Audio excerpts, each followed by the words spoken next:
Hello मेरे प्यारे विद्यार्थियों, तो कैसे हैं आप सब। मैं आशा करता हूँ आप सब ठीक होंगे, मस्त होंगे, मगन में होंगे और अपने पढ़ाई को अच्छे से कर रहे होंगे। तो चलिए आज आपको लेकर के आए हैं क्लास 8 का एग्जाम से रिलेटेड क्वेश्चन यानी प्रश्नों को लेकर के आए हैं जो आपका एग्जाम में आने वाला है। कब आने वाला है सर?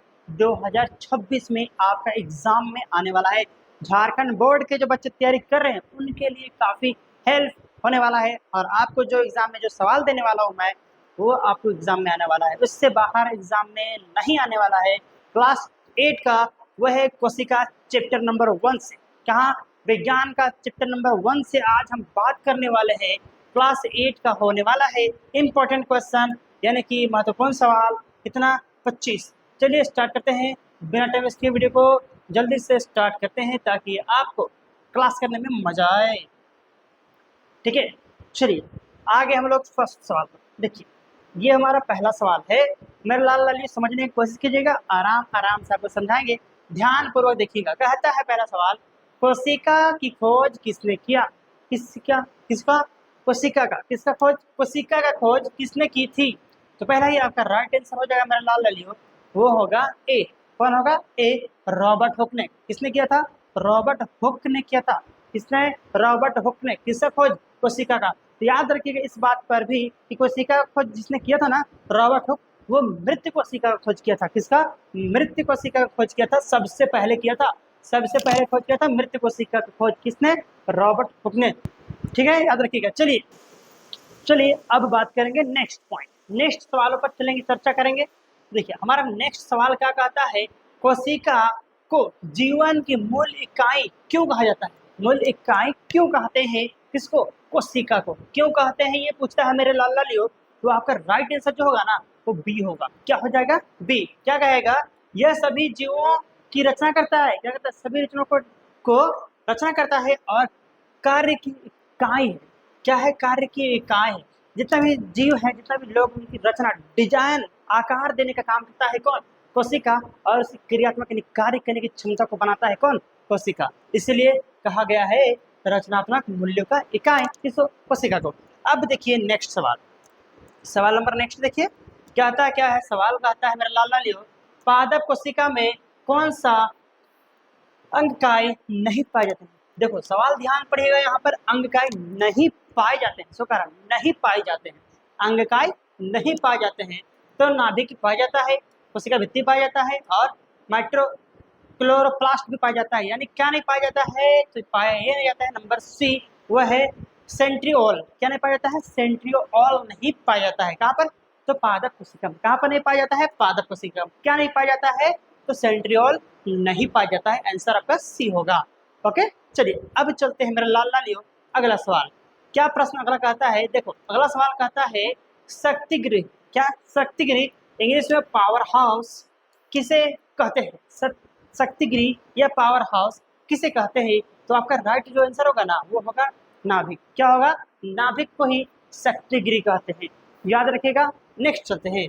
मजा आ रहा होगा, वीडियो को लाइक कर देना है, दोस्तों के साथ शेयर कर देना है और तो और हमारे चैनल को सब्सक्राइब कर लेना है ताकि आपको इस तरह से रिलेटेड वीडियो डेली क्लासेस चलते हैं हमारे पास।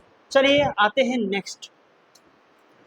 नेक्स्ट सवाल लेकर के, और वो कहता है प्रोटीन संश्लेषण कहाँ होता है? क्या कहता है? प्रोटीन संश्लेषण कहाँ होता है? कहाँ होता है सो पूछ रहा है।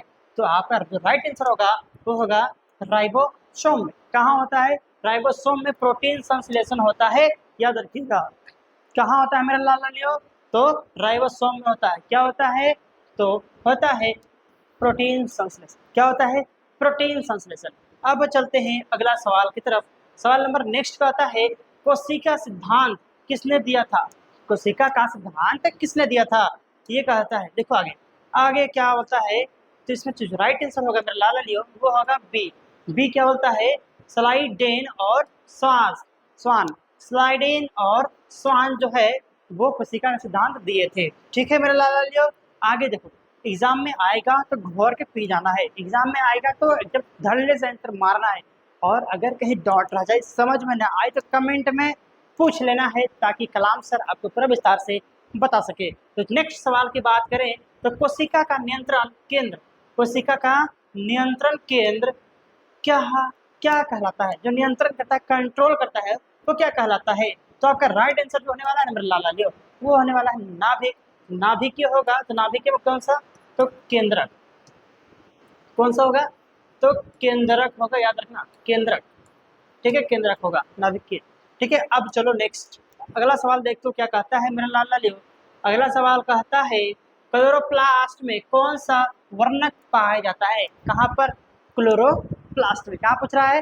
क्लोरोप्लास्ट में कौन सा वर्णक पाया जाता है? तो भाई साहब हम तो पढ़े हैं क्लोरोफिल के बारे में खाली। कहाँ पढ़े हैं? क्लोरोफिल। तो मार दो ना, जब पढ़वे क्यों हो तो मार दो, क्लोरोफिल आंसर होगा। क्या हो जाएगा? क्लोरोफिल हो जाएगा। आगे सवाल देखो, सवाल नेक्स्ट कहता है डीएनए कहाँ पाया जाता है? क्या कहता है? डीएनए कहाँ पाया जाता है? तो आपका राइट आंसर होगा नाभिक। तो नाभिक का कौन सा में? तो नाभिक का केंद्र में डीएनए, हमेशा याद रखना कि डीएनए नाभिक का केंद्र में पाया जाता है। कहाँ? नाभिक का केंद्र। किसे होता है सर जी? मान लो ये क्या है? ये मान लो कोशिका, ये केंद्रक है। ये क्या है आपका? ये क्या है मेरा लाल लाली हो? देखो ये क्या है पूरा, मान लो तो ये है पूरा कोशिका है। क्या है ये? कोशिका है। ये क्या है? तो ये आपका आता है मेरा लाल लियो कोशिका द्रव। क्या आता है? कोशिका द्रव। और ये क्या आता है मेरा लाल लियो? वो होता है केंद्रक। कौन सा केंद्रक? तो कोशिका केंद्रक। क्या आता है? कोशिका केंद्रक आ जाता है। ये ठीक है, समझ में आ गया? कहीं दिक्कत हो तो पूछ लेना। चलिए आगे देखो, कहता क्या है सवाल अगला। सवाल कहता है कोशिका की सबसे बाहरी परत पादप कोशिका में क्या होता है? सबसे बाहर वाला अंग है वो क्या होता है? तो फिर राइट आंसर होगा ना वो ए हो जाएगा। क्या हो जाएगा राइट आंसर? तो फिर राइट आंसर होगा ए। कौन सा? कोशिका भित्ति। कोशिका भित्ति कोशिका का सबसे बाहरी पादप वाला अंग है जिसमें कोशिका भित्ति कहते हैं। ठीक है, चलिए अब नेक्स्ट आगे चलते हैं। आगे के सवाल देखिए, कहता है लाइसोसोम को क्या कहा जाता है? किसको? लाइसोसोम के बारे में पूछ रहा है। लाइसोसोम को क्या कहा जाता है? सो कह रहा है ना। तो आपका राइट आंसर जो होगा मेरा लाला लियो वो होगा ए। कोशिका का पाचन तंत्र को लाइसोसोम कहते हैं। कोशिका के पाचन तंत्र को लाइसोसोम, कोशिका के पाचन तंत्र को लाइसोसोम कहते हैं। क्या कहते हैं? लाइसोसोम कहते हैं। याद रखिएगा। आगे नेक्स्ट चलते हैं। अगला सवाल कहता है देखिए राइबोसोम किसका निर्माण करता है? राइबोसोम जो है वो किसका निर्माण करता है? ये सवाल देखता है। तो ऑप्शन पूरा देखें तब हो जाएगा। राइबोसोम किसका निर्माण करता है? तो मैं आपको बता दूं ना, आपका जो होगा राइट आंसर सी होगा, प्रोटीन का। किसका? प्रोटीन का। प्रोटीन का निर्माण करता है कौन? राइबोसोम। राइबोसोम। ठीक है, याद रखिएगा। चलिए नेक्स्ट चलते हैं हमारा। तो नेक्स्ट सवाल होगा पादप कोशिका की कठोरता किससे बनी रहती है? जो पादप कोशिका की कठोरता है वो किससे बनी होती है? बताओ जल्दी से कमेंट करके इसका कि पादप कोशिका की जो कठोरता है वो किससे बनी होती है? कठोर किससे बनेगा? बताओ जल्दी से कमेंट करके बताना है आपको। ठीक है, 13 नंबर सवाल आपको बताना है कमेंट में। कहाँ बताना है? कमेंट में। किससे बताना है? सवाल नंबर पादप कोशिका की कठोरता किससे बनी होती है ये बताना है। अब चलो नेक्स्ट सवाल चलते हैं। ये हमारा नेक्स्ट सवाल आ गया बहुकोशिकीय जीव में समान कार्य करने वाली कोशिका को क्या कहते हैं? समूह को क्या कहते हैं? तो आपका राइट आंसर हो जाएगा वो होगा बी, उत्तक। यानी उत्तक कैसे बनता है? हम लोगों ने पढ़ा है कि कोशिका सबसे पहले क्या होता है? कोशिका सबसे पहले जीवन की इकाई में बात करें तो कोशिका, कोशिका के बाद क्या है? उत्तक। उत्तक, उत्तक की बात करें, उत्तक के बाद क्या है? अंग, अंग है।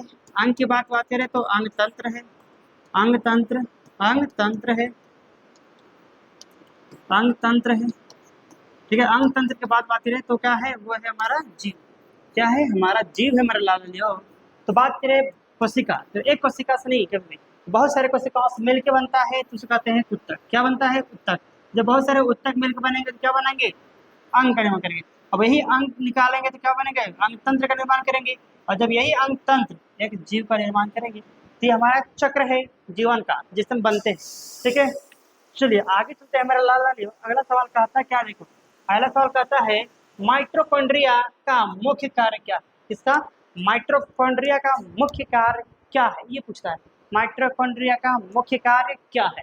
तो आपका राइट आंसर होगा ना वो होगा बी, ऊर्जा उत्पादन करना। क्या है? ऊर्जा उत्पादन करने का कार्य करता है। किसका कार्य करता है? ऊर्जा उत्पादन करने का कार्य करता है। कौन? तो माइटोकॉन्ड्रिया जो है वो ऊर्जा को उत्पादन करने का कार्य करता है। तो कैसा लगा वीडियो? आई होप आपको वीडियो अच्छा लगा होगा। तो आज हम जो करेंगे ना वो 15 सवाल ही लेकर आए थे आपके लिए। हम लोगों ने पहले कहा था कि 25 प्लस होने वाला है, लेकिन वो आपको हेडक देने के लिए था।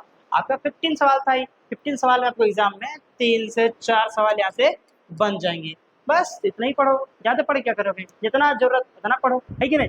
तो मजा आया वीडियो, अगर वीडियो अच्छी लगी है ना तो वीडियो को लाइक कर दो, दोस्तों के साथ शेयर कर दो और हमें सब्सक्राइब जरूर करो दोस्तों। चलिए आज कितना है, फिर बात करेंगे नेक्स्ट वीडियो में नेक्स्ट क्लास के साथ। तब तक के लिए जय हिंद, वंदे मातरम।